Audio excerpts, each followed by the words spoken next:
A couple of years ago, as I was meditating and praying over these readings, I was struck with the Holy Spirit, and I decided to write a letter to each of you in the person of Jesus. And so I'd like to read that letter again this morning.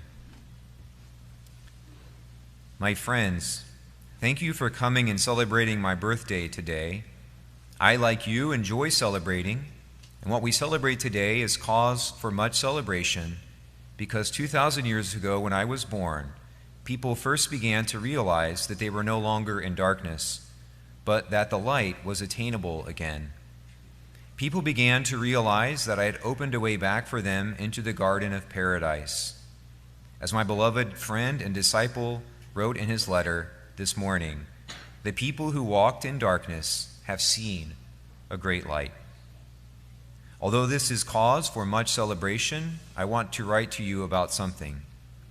I am human, like you, and so I recognize that for a lot of you, Christmas is also a time of pain. Many of you have been blessed growing up with wonderful Christmas memories. Let's pause there and just smile, thinking about how those celebrations of the past and how wonderful they were.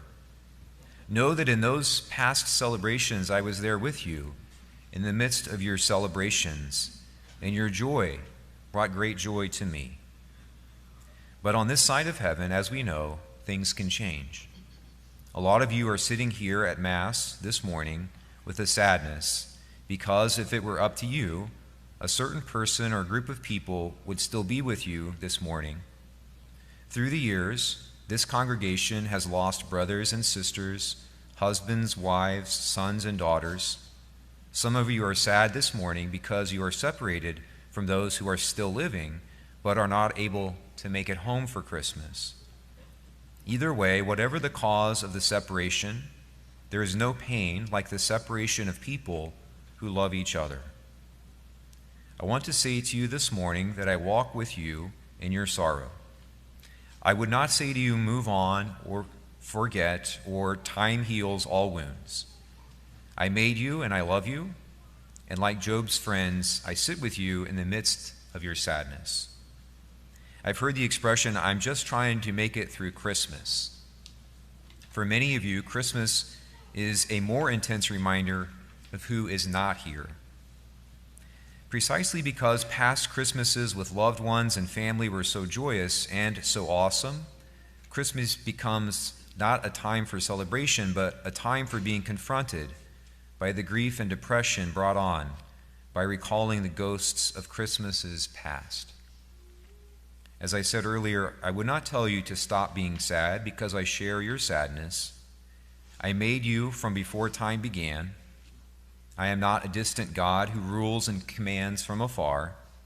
I made you because I love you, and I am a human person too.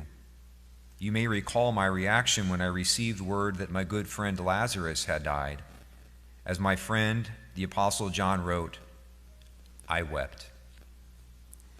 I would like to issue an invitation to you. I want to also invite you into the joy of this Christmas. I was with you in the past, but I am with you right now in this moment too, and in this Mass. The first Christmas turned on a water faucet of grace that is impossible to shut off.